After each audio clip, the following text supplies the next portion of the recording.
For the ones who get it done, the most important part is the one you need now. And the best partner is the one who can deliver.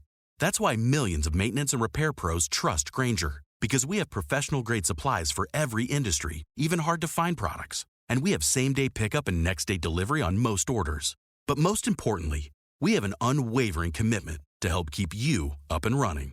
Call, click Grainger.com, or just stop by. Grainger, for the ones who get it done.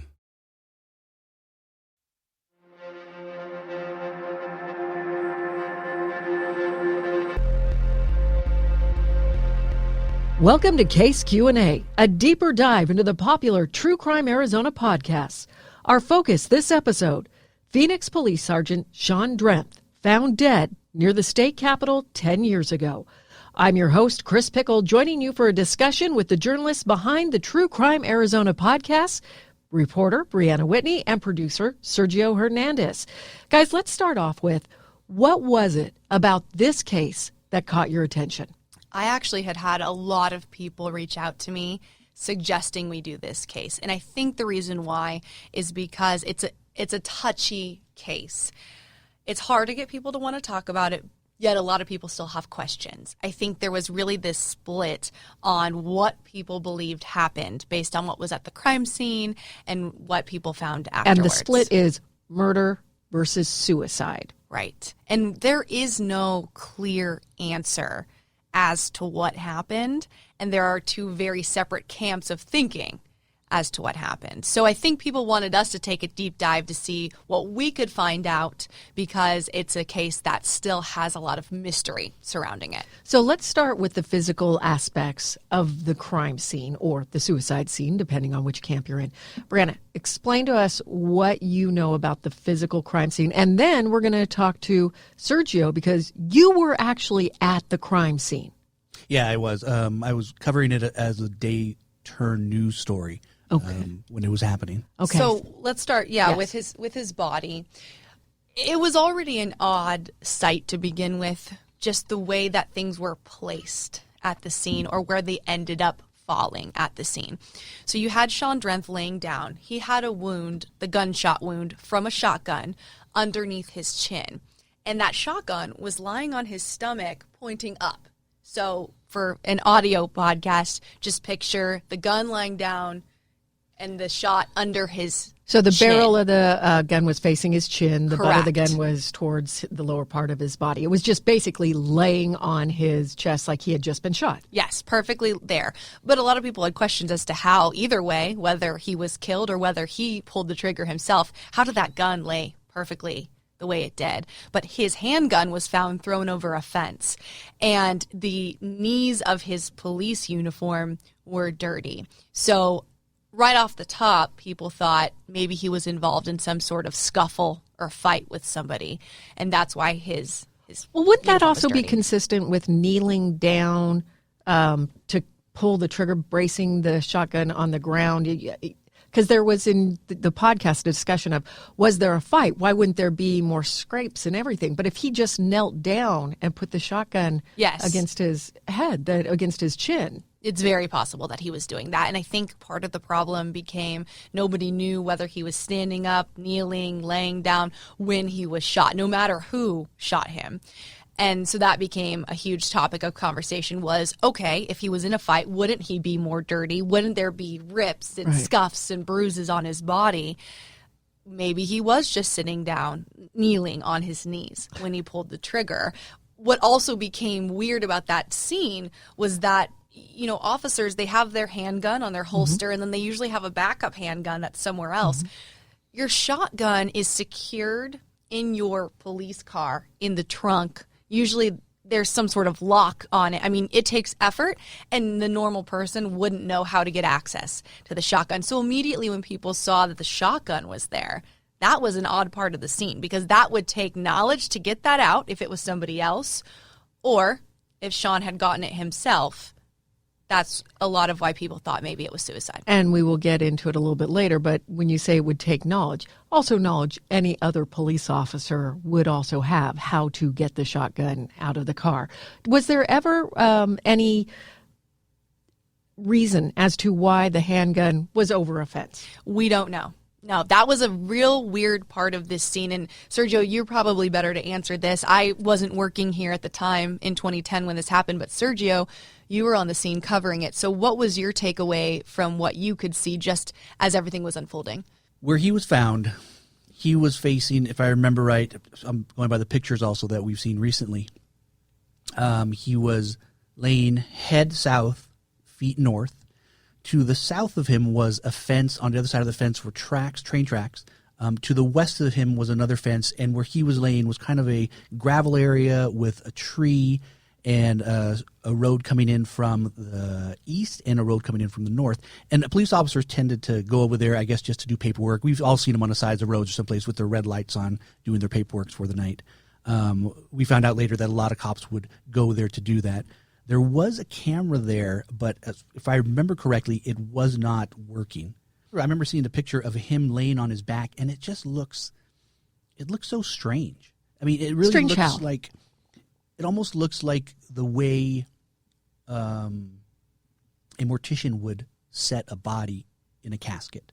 You take the gun out off of his chest, and it looks like he's positioned like he would be in a casket. I hate to get graphic on Yeah. things, but this is going to be a more graphic question.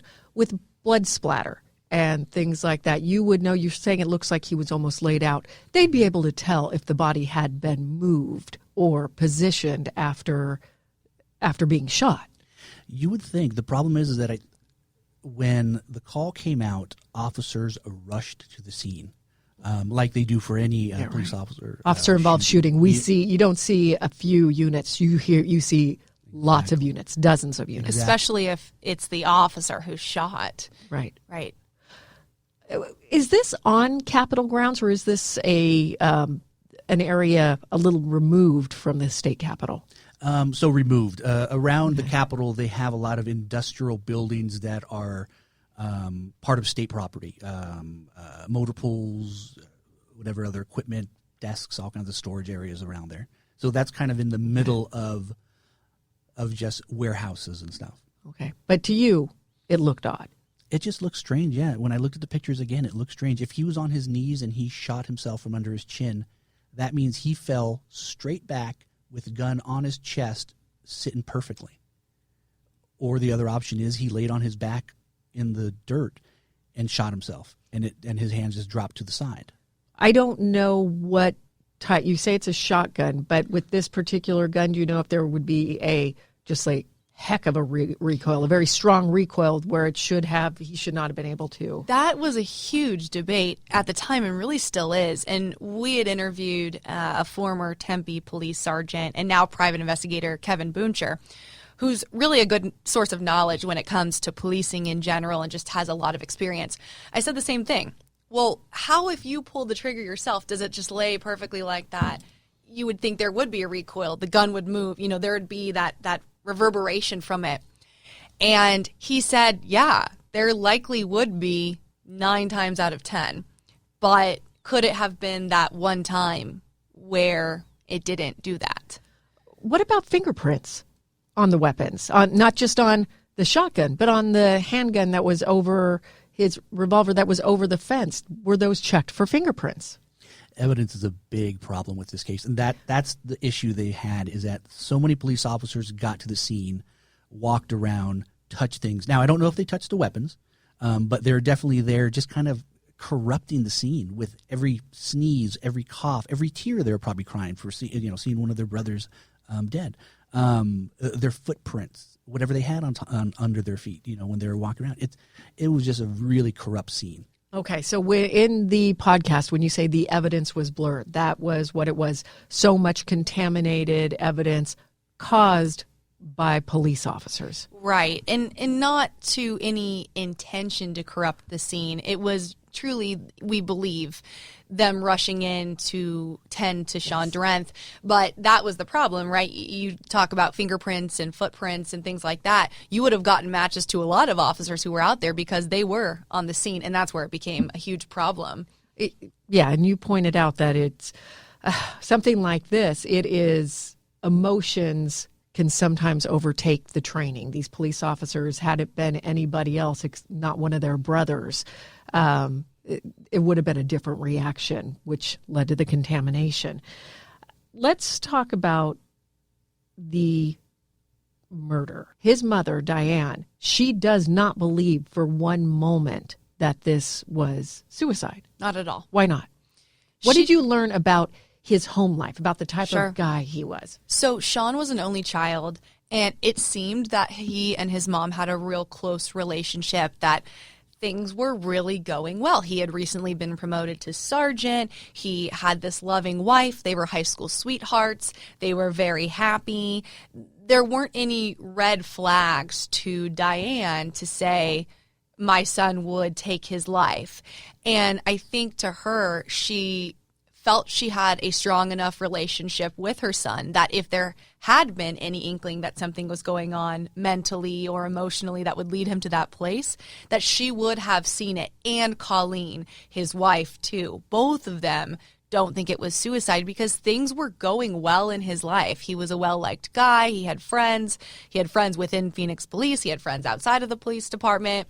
Family life was good. I mean, there was nothing that anybody could see from the outside, at least, that would have said, this guy might take his life. And so to this day, they just say, no, he didn't commit suicide. Okay, so that is this was murder aspect of it. The family just does not believe it. Says there was, no indications.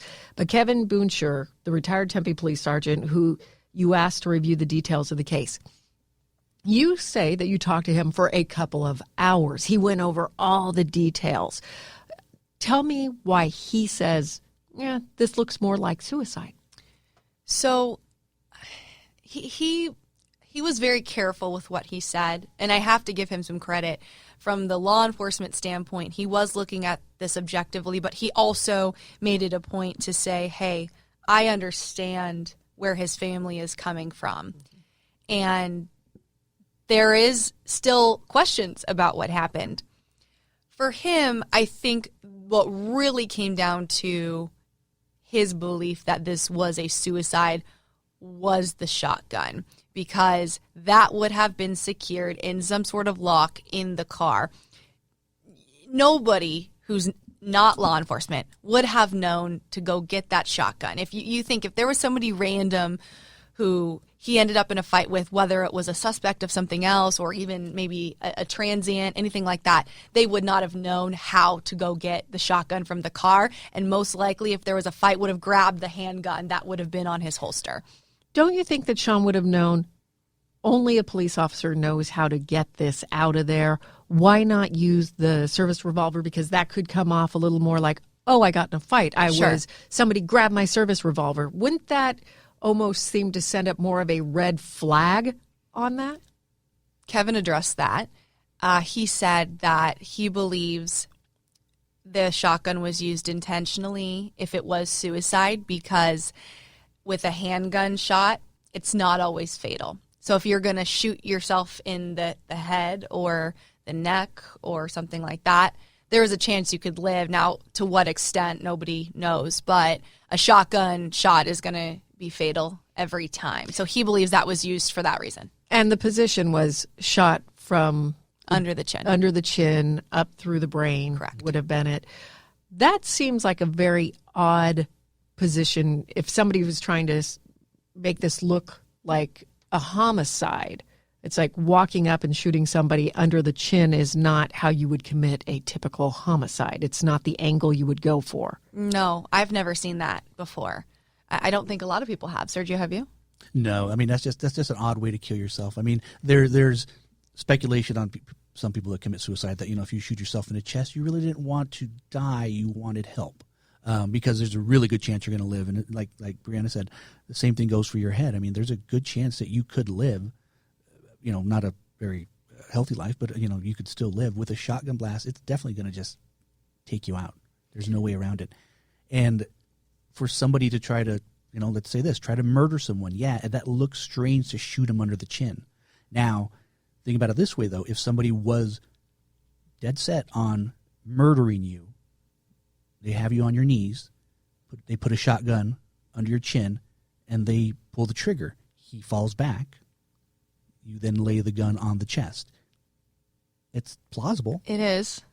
But again, no fingerprints for them to figure out what happened. And if somebody walks up and puts a shotgun under your chin, you're pretty sure you know what they're going to do. Wouldn't there have been more signs of a fight, a struggle, something? Let's play devil's advocate. If other police officers were involved, you would know to wipe off your fingerprints. You would know not to leave other things. And that's a far stretch. We don't know, but that is an option. And you're leading us right into the next thing that we need to discuss on this. So let's talk about an investigation, which would be the basis for somebody wanting to kill him. There was a investigation that was going on involving about 24 other police officers. What was this investigation, and what was Sean's ties to it? Right. So there were quite a few Phoenix police officers under investigation for getting paid for time that they did not actually work at an off-duty site. Yes. They were working as police officers, but getting paid for time and hours they weren't actually doing.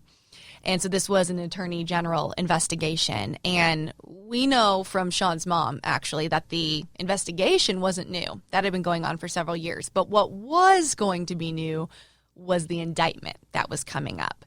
And For Sean or other police officers? both. Okay. It was highly likely that Sean was going to be involved in the indictment that also ended up indicting 4 other officers. So there were almost 30 officers investigated during this, but 4 were the ones that ended up being indicted for these crimes. And it's likely Sean would have been the 5th. Would these have been career-ending charges or just an embarrassment? I'm not sure. Yeah, I don't think we know that. Without actually seeing the legal paperwork, we wouldn't know if it would end their career or if it would just be a hiccup in it. Okay, so what is the reason or the theory as to why this would have led to possibly another police officer killing Sean? So there was some talk that Sean may have been trying to meet up with officers or somebody else to talk to them about either that investigation or something else. At this point, he had been promoted to sergeant, so he was more in charge of people. And his mom said he would really always give people the benefit of the doubt, but he would talk to them first, hey, this is wrong, what's going on or what you're doing, and why don't we make it right, that kind of thing. So there was a large theory that came to light that maybe some of these officers involved in the investigation were actually involved in his death, thinking that he was going to rat them out more or, paint them in a bad light when it came to the investigation further and the indictment. And is this the theory that his mother is working off of, that she believes this was the ultimate betrayal, that he was killed by one of his brothers in blue? Yes and no. She believes, yes, that he was killed by a Phoenix police officer, but she does not believe it's tied to that specific investigation. So what does she think the motivation was? She thinks that it was just the fact that maybe there was something corrupt going on within the department or within his branch or officers he knew, and he was trying to sort this out and make it right before anything would go to higher ups or become a problem for multiple people. Something unrelated to that investigation, but something still problematic. So a whole different problem within the police department is her theory. What has Phoenix police said to you when you've tried to question them on this? Not much. I emailed them asking, one, if the case is open or closed. They told me the case is closed, which generally means that a case is solved. That is interesting with this case. But they also told me that nobody was available for interviews on this case, and that was all that I got from Phoenix Police. Well, would they consider it solved because the coroner ruled this a suicide? That's what we think. It's a really strange situation, difficult situation that Phoenix PD was under investigating this. I mean, if they say he was murdered, they have to be looking for someone. If they say it was suicide, then usually you're off the force, obviously, and you don't get any benefits or anything. But that's the problem that we're running into, where it doesn't benefit Phoenix PD to talk to us, really. But this is so strange because it was ruled suicide by the medical examiner, but also a death in the line of duty. How did those two things align? It's weird. So we should explain that when an officer dies of suicide, your family, your spouse wouldn't receive the full line of duty death benefits. You only get that if they are killed, homicide, or, hit in an accident, that kind of thing, on the job. Well, the city of Phoenix came back and ended up giving his widow, Colleen, full line of duty death benefits, which would lead you to believe then that the city believed it was homicide because they didn't rule it a suicide, and they're giving her all of these benefits that only she would get if it was a true line of duty death. Unless they just want to take care of the widow. Yeah, and it could be something like that, or they didn't want to keep dealing with the case and wanted to settle it and move on. Sergio, what was your take on that? After doing the interviews we did and really going over the case, I kind of think the city was just like, look, this officer served for us for a long time, didn't have a bad record. I mean, he did have that hiccup, but as far as we know, that was the only hiccup he had, which was the possible charges that were coming up, the indictment. Everything else. And that was getting paid for hours not worked. Yes. Yeah. What I think is, I think the city actually just thought this is a way for us, I guess, to take care of the family for his served time as a police officer and not worry about, I guess, the questions or the speculation that everybody would have on both sides. It was also years after this happened that the city finally came to this conclusion. So I'm also thinking maybe they thought there wouldn't be as many eyes on the situation as there was in 2010 and just thought, let's take care of the family and move on. And if people have questions, okay, but people weren't focusing on this case at that time. Okay, his wife and mother, are they still pushing for answers? Oh, yeah. Oh, yeah. I mean, they are adamant that he did not commit suicide. And I think on the flip side of that, when I asked Kevin, well, why would he commit suicide if he had a good life? Yeah, maybe these charges were coming, but it wasn't anything that somebody couldn't recover from, whether that was within policing or just in life. And he really shined light on the whole, police officers want a certain reputation, and if he staged it like a homicide but it was a suicide, maybe that would then help provide for his family so that they didn't have to financially suffer, that kind of thing. But it just didn't seem like it was staged that well. On either side, really. Yeah. I mean, when you think about it either way, if you say this was a suicide, well, the homicide staging wasn't that great. And then if you think, well, this was a homicide, well, the suicide staging wasn't that great. I mean, nothing makes sense. I think it's a huge, huge detriment that camera in the area wasn't working. Right. I mean, you think about something like this happening today where there's Ring doorbell cameras and surveillance cameras every which way you turn, body cameras, dashboard cameras, cell phones that have better technology. I mean, to have this happen maybe in 2021 now, there might have been a greater likelihood that it would be solved. I think there are so many questions about that crime scene that will never be answered. It would take somebody coming forward with some new piece of knowledge to crack this case. It's not going to be evidence-based. But even then, Phoenix PD says, case closed. They do. And that does, beg the question, if somebody were to come forward with more information, whether it's suicide or homicide, would they even look at it? I don't know if they would. What benefit do they get out of solving this? My thing that I really struggle with, I can see where Diane, his mom, has the theory, the belief that maybe Sean was out there to meet somebody and to talk about something, and that's what led to his death by another Phoenix police officer. Something bigger inside the Phoenix Police Department. Some bigger issue. But where I really struggle with that belief, personally, is that if it was a known thing that a police officer killed a fellow police officer, multiple people would have known about that. And how could the Phoenix Police Department and those officers go on knowing that was some sort of cover-up? I can't imagine an entire police department would be okay with that knowledge. That is the assumption, that it would be the entire police department, maybe not a small group trying to keep information hidden. But again, all theories there. What are your guys' final thoughts on this case? Which way do you lean, murder or suicide? I don't know. I lean towards suicide. I really do. Like you had mentioned, just the staging of the scene is too sloppy, in my opinion, to be a homicide. Or I'm sorry, too simple to be a homicide. It seems like a suicide. The way he was laying, the way the gun was there, his other gun was thrown over there, thrown over the fence, which we don't know why. I think it was a suicide, poorly staged like a homicide. I've struggled with this, and knowing that we were going to do this Q&A episode, I was trying to, in my mind, think, how do I feel? And I have struggled with this thought. I just don't know. I think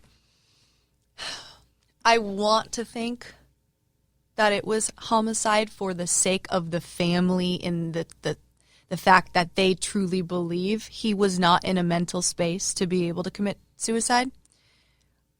But I do think that it could only be done by somebody in law enforcement based on the shotgun situation itself, right? That was, average Joe Schmo is not going to know how to get the shotgun out. I wouldn't know, you wouldn't know, none of us would know.